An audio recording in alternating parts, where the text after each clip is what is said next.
In this video I'm going to tell you 5 annoying things about the MSC cruise ship Virtuosa and tell you if it's really like being at Butlins on Sea.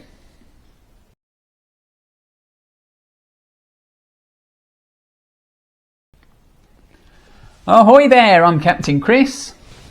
I'm not a real captain, but I'm going to tell you what annoyed us the most about our cruise on this ship, the MSC Virtuosa, and tackle the accusation that it's like being at Butlins on Sea, which I've heard quite a lot, and this information could also be useful for Virtuosa's sister ships Meraviglia, Bellissima, Grandiosa and Euribia, but it's Virtuosa I'm talking about specifically. Now the first thing that annoyed us about this cruise is something that I've heard from a lot of passengers, which is the really long queues at the terminal building on embarkation day.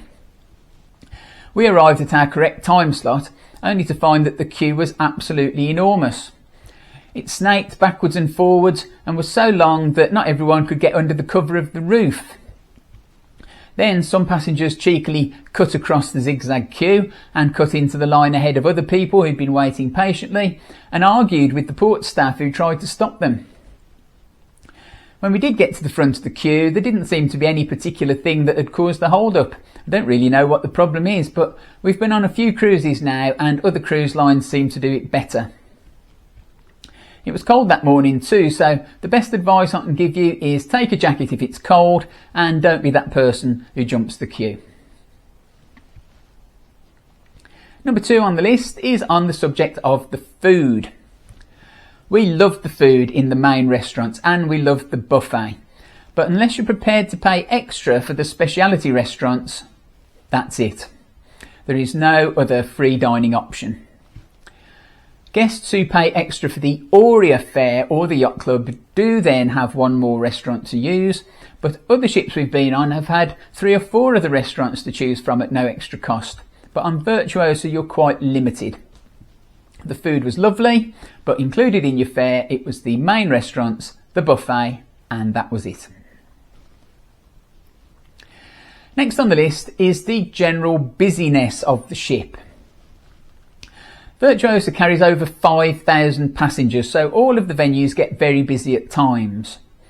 The theatre shows were very good, but if you want to see one, you're almost certainly going to have to book your seat.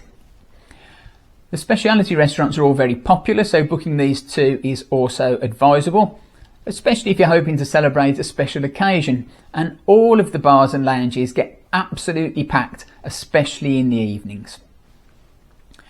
My wife and I enjoyed the daily quizzes in the Virtuosa lounge and bar on deck 6, but we never got a seat in there once, and we did the quiz each day standing up at the back. The daytimes weren't as bad because lots of people were outside sunbathing, but that was only because the weather was good. If the weather hadn't been suitable for being outside, all of those people would have been indoors too and looking for a seat. You may need to think about how to avoid being left without a seat by booking shows in the theatre and trying to bag a seat in a lounge or bar for the rest of the evening before they get full up. There were times that we felt that there wasn't a free seat anywhere on board and headed back to our cabin instead, so if an early night's not for you, you may need to book and plan your evening's entertainment. Next, I'm going to tackle the jibe that I've heard often about MSC cruises, which is that they're like Butlins on Sea. Before I do, can I just give you a quick reminder to hit the subscribe button, which doesn't cost you anything, but does mean you'll get notified when I post another video. It means a lot to me to see so many of you subscribing, but there's always room for more of you, so please hit that button. Thank you. This phrase Butlins on Sea gets used rather sniffily about MSC because people without kids find themselves surrounded by other people's kids. Those families then run around having a good time making noise, and this offends some passengers who find kids charging along the corridors or making noise at meal times or whatever. So here's what you need to know about all of this. MSC do some short cruises of 2 or 3 nights during the school holidays. These short cruises are comparatively cheap. Kids are often let on at a bargain price, and these cruises are understandably popular with families. There can often be around 1,800 children on these trips, and MSC cater for children very well indeed. There are kids clubs for various different age groups up to teenagers, and a Lego room and activities organised all day long. There are pools and the water park for kids to enjoy swimming and splashing around getting wet, and water slides that slide you out over the edge of the ship, and the fantastic rope walk to try. And there's the very impressive Sportplex area. Here there's a sports court and a virtual reality game. There's 10-pin bowling and a 4D cinema where the hydraulic seats dip and dive in time with the scenes you're watching, and the Formula 1 simulator, and loads of arcade games to try. No wonder it's popular with families, and there are themed party nights most nights, so the parents can let off steam with a few drinks after dark. Now, if you don't have kids and all of that sounds like a nightmare, the solution is simple. Don't go on these cruises during the school holidays. We went on our MSC cruise during term time, and there were very few children on board, and those that were didn't really cause us any problem at all, because all of those super places that families want to be aren't really the places that we wanted to be.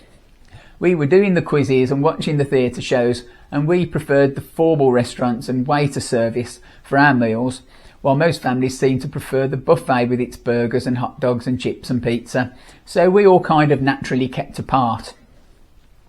So I think the Butlins jibe is a bit unfair. MSC cruises are popular with families because they're great for families, and the rest of us have a choice whether we go in the school holidays or not.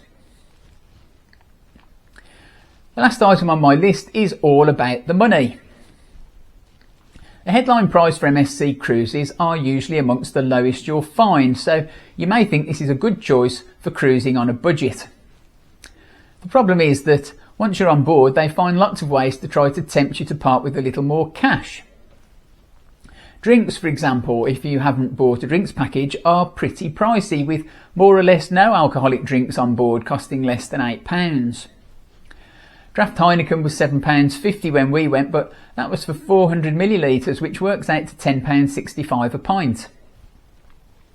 The specialty restaurants, the Butcher's Cut, Cato, the Indochine and Holla, Tacos and Cantina, were nice, but they were expensive considering that you'd already paid for a meal in the main restaurant that you won't be having.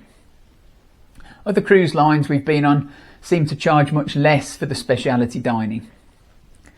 Then there's the ice cream parlour and chocolate shop to tempt you, and drinks from the robot bartender, which were great fun to watch him make for you, but were more expensive than anywhere and not included in your drinks package, even if you've got one.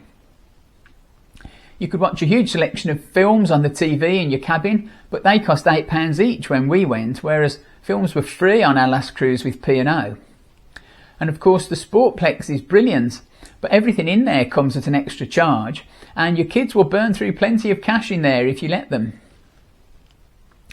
You don't have to spend anything at all on an MSC cruise if you only drink the inclusive drinks, only use the main restaurants and the buffet, and don't visit the Sportplex.